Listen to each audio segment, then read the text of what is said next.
Welcome to the Titleist Performance Institute. You're watching Me and My Golf TV on our Take Charge tour. Yes, and today we're talking all about power, and we're going to put Piers through 3 tests to see how he generates his power. Let's take charge of your game.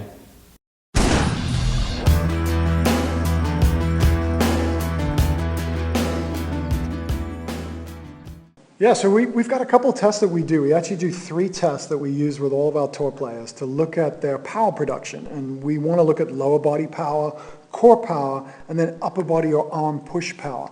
So we basically use a little kind of equation that we've come up with, and this will actually give us a very good idea of where your power is coming from. Ideally, we want the 3 tests and the numbers to be fairly the same. If there's a big difference, that usually kind of identifies that, hey, you're really powerful in the legs, but you're missing in these areas. And a lot of times will actually show up in the golf swing. So you see this a lot with kids. When kids are young, they often jump in their golf swings. You'll see their feet come off the ground. And the real reason for this is their lower body develops first. So we learn to crawl, then when we sit up, we crawl, we walk, we run as little kids. So we start developing our lower body motion and our lower body strength first. It's not until we're really early adolescence that we develop some core structure. And then it's not until late, like 18 to even 21, 22, that we really fully develop our upper body strength as men. So, women are a little bit different in that timeline, but nonetheless, they're the same in that their lower body develops, then their core structure, and then their upper body. And women, believe it or not, have very close to the same mass of muscle fibers. They're within about 20% of men in their lower body. They tend to drop off in their upper body and their core. We tend to be stronger in our upper bodies. But that also brings an interesting twist into golf swings for women and for juniors and so on. So you can actually learn a lot from these power tests. All right, Okay, well, let's get to that first test, shall we? So let's take you through. So I'll explain them first so that you know what we're going to do, and then we'll go ahead and tell you what they are. So the first one we're going to do is actually a vertical jump. This is one of the best tests to look at power production from the lower body. Now, we use something called a vertical jump mat that basically you stand on. It measures the time you're off the mat when you land, and it gives me a number of your vertical jump in inches. If you don't have something like a jump mat, what I would suggest is a wall. What you would do is stand close to the wall and have somebody mark where your fingers are vertical, and then you would jump as high as you can, tap the wall, and they would mark the difference between your fingers, and that gives you a good idea of vertical jump. So vertical jump would be the first one. Then we're going to do one called the push pass, where I actually sit you in a chair, back flat against the chair, and we're going to use a 4-kilogram medicine ball for men. If it was a junior golfer or a lady golfer, I'd use a 2-kilogram medicine ball. So again, there's some, you need to know a little bit about, the type of person you're dealing with when you do this test. But generally for men, it's a 4-kilogram ball. And basically you're going to keep your back flat against that chair, and you're just going to push it as far as you can. And we're going to measure that distance. And then the next one, you're going to lie flat on the ground. We're going to get you in what we call a hook line position. You're going to sit up and throw that ball as far as you can. And we're going to measure that distance. When we've got those 3 numbers, we can look at all those and we can come up with a power rating for you. Okay, let's get testing, shall we? Test number 1, let's do it. Okay, so the first test then, Dave, is the vertical jump. It is. So we've got this vertical jump mat here. Now, again, any of these tests, I would assume that you are in good physical condition. If you have any pre-existing conditions, any knee injuries, hip, anything like that, don't do these tests. You really should be supervised by a medical expert, a fitness expert when you're doing tests like this, because they can be taxing on the body. But the first one we're going to do... Are you sure you're okay? Are you sure you're okay? It's like riding a roller coaster at Disneyland. All right. So I've got my little jump mat here. I'm just going to push this guy and get this started. So basically, you just go ahead. I want you to jump as high as you can. Okay, so that was pretty good. So we're showing 18.6 on here. That's pretty good. Let's try another one. Let's see what we can get. You can get higher than that, Piers. 18.6. Well, not bad. So actually, you did beat that 19.3. So come on, one more. Let's see if we can get another one. Let's see. Okay, so 19.4. So we're gonna throw out the high and the low. So we're gonna be around 19, like 19 and a half, something like that. So that's inches off the ground. That's a pretty good, respectable vertical jump. The average tour player, somewhere around there, between 18 and 22. When we get into the long drive world, the really big hitters of the world, we're looking at 26 to 30. Somebody like Ryan Winters, to give you an example, World Long Drive broke the ball speed record over 220 miles an hour ball speed. you're looking at 45 to 50 inches of vertical jump on a guy like that. They get like up here. Frightening. That's Massive. And he's a big guy as Big well. guy, 300 pounder, 6 foot long. So, okay, so we've got major power production from the legs. But again, PGA Tour average 18 to 22. That's pretty decent. LPGA Tour about 14 to 18. So on their average of ball speed. So now we got a chair back here. So we're just going to have you sit in this chair. And we've got a 4 kilogram medicine ball. Now, as I said, this is a 4 kilo ball. If it was a lady or if it was a junior golfer, they would be with a 2 kilogram ball. Now, what we're going to do is I'm actually having a run down there and catch this from you in case we kill something. About Or here. somebody. Yeah, about there. Right there is good. So all I want you to do is keep your back flat against that chair, and I just want you to push and extend it as far back as you can. Okay, now mark that spot with your foot there, Andy. Good. Roll that back to me. No cheating now. Come on. So here we go again. He's going to push hard as you can. Oh, slips it a bit. Good. So a little bit high spin, low launch angle there. Come on. Get that thing going. Okay, here we go. One more. Okay, not bad. So step right there. Stay right where you are. I'm just going to walk off here and measure that real quick. Got a little laser measuring system here. So from here, what we're going to do is we're going to shoot him right in the chest with this laser. And that should give us a reading of 18.45. So not bad. So right now we've got 19.4 in the legs. We've got 18.45 with the push pass. Remember what I said, 18 to 22 PGA Tour average. So let's get you off there. We're going to move that chair out of the way, and I'm going to have you lie flat on your back right here. Okay, flat on your back. And you can put your knees up like that. You're going to grab hold of that ball. And now this is a sit-up and throw. So you go back down there, Andy. So now he's going to sit up and he's going to throw. Now this is a great one for the core. We're really looking at this part of the body, how it produces power to the arm. So go ahead and give us a test throw. Wow, that was good. Very good. Okay, nice. That's longer. Longer there. That was That's longer. pretty good, yeah.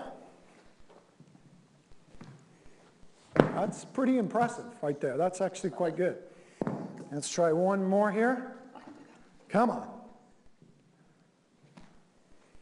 Very good, very good. So you got that spot? Got that spot. It's definitely a little bit longer, that. Get a quick measurement there. Yeah, that was pretty good. So right there, 21.69. So that's actually very good. So in terms of what we got there when you come around here, so we had 19.3 on the vertical jump, we had 18.45 in the chest pass, and we had 21.69 in the sit-up and throw. So this is what I'm looking for, is on the PGA Tour, if I can get between 18 and 22 in all of those numbers, then I'm going to get power evenly distributed from throughout the body, which for you, you're pretty much there. If anything, you're actually better with your core musculature and your sit-up and throw. So that's good. You're producing a lot of power from this area, which That's is good. Yeah. that's very good. Okay. The weak area might be actually the push pass a little bit. So that was maybe just on the lower side. So if there was anything that I wanted to bring back, I might bring that back. And the legs were pretty good. We could maybe increase the leg strength. So if I could increase the legs a little bit, I might get more stability in the lower body, which would give me the ability to use this great core you've got. So we've got this power deliverance. If this was a little stronger, I could use this, which is already good. And then this needs to be just a little stronger so I can use everything that we've generated here. Help maximize it. That would help maximize your speed. So in that case, you know, I would be looking at a ball speed number. Now on the PGA Tour, average ball speed is about 168 to 170 miles an hour right now. You would be right in that category. I would see you as about a 168 to 170 ball speed player. You're right. And that's about right, Yeah, right? that's right. So again, this is a great little test for me to look at power production. Now in your case, your power is very even. Now, what a lot of you at home might find is if you do a test like this, you might find one of your areas to be very dominant. If you've had a pre-existing injury, that could happen, right? Say leg strength isn't that good, but you find that upper body is really good, especially the arm throw. Then in my golf swing, I'm starting to think as a golf pro that, well, I'm probably not going to use their legs that much. Might use this a lot. So if you're one of those players that comes over the top, that might be a little steep, that the divots might be a bit deep, you might be an arm dominant player. You might be one of these guys that really likes to use their arms. Now, if that's the case, that's okay, But again, I'm going to look at your swing style now. So as we get older, we tend to lose our lower body strength a little bit. We lose our glute musculature, which we've talked about. Our hips don't fire as well as they used to be. We regain as men our upper body strength for quite a long time. And if we've got that upper body strength and I'm dominating in my golf swing, then I'd want you to be a little bit more of a one-planer. So meaning that I'd want your arms to swing a little bit more around your body so that when you use this, you don't come over the top, right? And we see it all the time. We see, like you say, people are perhaps advancing in years, that the club gets up here a little bit sometimes with these guys, that they struggle sometimes with their swings. But then the first move is this way. It's out. You're absolutely right. You know, if we're going to sort of say, well, this part of the body isn't going to work as well, we need to do some swing changes. Get them around. Yeah, so I want them to bend over a little bit more, get their arms around them a little bit more, and now if they go with their upper body, which is their strength, the club will just come back down on the plane. It won't go over the plane. You'll actually stop hitting those deep divots, those slices that you may have the odd pull, and it might actually help your golf game quite a bit. So the other area that this is important for is those kids, which we talked about earlier. A lot of times you'll find the kids have lower body dominance.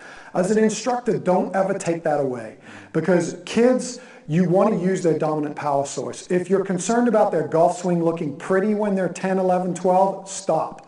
They don't need to look pretty when they're that age. You want to make sure that their power is being produced equally. So if anything, I'm going to give them some more sit-up type stuff to do, maybe some more ball tossing, throw the football around in the backyard with them. Start doing some things that start to bring in other parts of their body as they start to grow. Very important. It's interesting you mentioned as well about the girls as well, because obviously they mature a bit quicker than the boys generally. And as you said, they can generate as much strength from their legs as we can. They can just about, yeah. So it's interesting, a lot of the girl players, when they first come out and they start hitting the ball good distances, for them, you know, their legs are very dominant, they come up a lot on their toes. They do. You bring up an important point that, you know, in the girls and the ladies, that basically your lower body strength, your hip structure is different than men. It tends to be quite strong. So we want to use that. But if you're going to work out in the gym, what I've noticed is a lot of girls are hypermobile. They're too flexible. You know, I take yoga because as I'm getting older, I need the flexibility. I go to a yoga studio and there's only a few guys and there's a lot of girls in there. The girls don't really need to be in there. They like being in there because they can do all the exercises and I can't. What they really need is some strength training. So for our girls that are competitive players, I would want you to start really working on that core musculature and definitely your upper body strength. Just things like a push-up. A push-up is basically a push pass. So just getting down in front of the TV during commercials and doing some push-ups would be great upper body strength for the girls. So, and guys as well, but those would be kind of some exercises I would do to try and help you develop your muscle strength in your upper body better. So the key thing there is just identifying those weaknesses of where you need to be better. And then, as we mentioned before, it's really then taking that information maybe to the coach and then saying, well, how can I link this to the golf swing as well, and then, you know, put the whole thing together. And this is where getting a good fitness professional can help to build these power areas. But again, if you're into golf and you're working on your golf game, you need to do these things in conjunction. So if your fitness guy has you on a program in the gym, but he's not talking to your golf pro, or you're not talking to your golf pro about it, you could actually hurt yourself. You know, there's a lot of guys that go to the gym, get stronger, look better, and now they can't play golf. And the reason is they've over-strengthened or they've tightened areas that were meant to be mobile, and now they can't move. And yet they went with good intentions. I've got to go to the gym. It's very important in golf. There's a difference between golf fitness and looking good at the beach fitness. Looking good at the beach fitness, we want the big biceps and we want to look like, you know, we're good in a pair of trunks. But basically, if you're on the golf course, it doesn't matter. You got to remember that there are some guys on the PGA Tour that may look out of shape for the beach. But remember, they're walking anywhere from 20 to 25 miles a week on the golf course. They're playing 5 rounds of golf. So every player on the tour that I've ever brought into my gym and I put them on a leg press machine, 400 pounds, no problem. Doesn't matter whether they look like they're in shape or not, no problem. They have got leg strength. They are walking every day. So just getting up and taking a walk, big factor in producing leg strength. It's the other things as we get older that we neglect, the sit-ups, the push-ups, you know, those kind of things, they're hard to do. They're hard to do because we don't do them. Yep. Right? Good. So it sounds like I've got to do some work, obviously, up here and here, so that part. Just a little bit. I'm pretty impressed, though, because your numbers were very even. You're right there on the middle of the PGA Tour averages that we see. And the good thing about your numbers being so close together is you're using all of your power sources efficiently. Yeah. Okay? If there was one way more than the other, it might show up in your golf swing. In your case, I don't think it will. Not bad then, Piers. Yeah, not Okay, bad. so now we know how to test for power. For more information on that, make sure you go to mytpi.com where you can find your local TPI certified instructor. Thanks, Dave. Thanks for your help, and great work there, Piers. Thank you. Thanks, guys.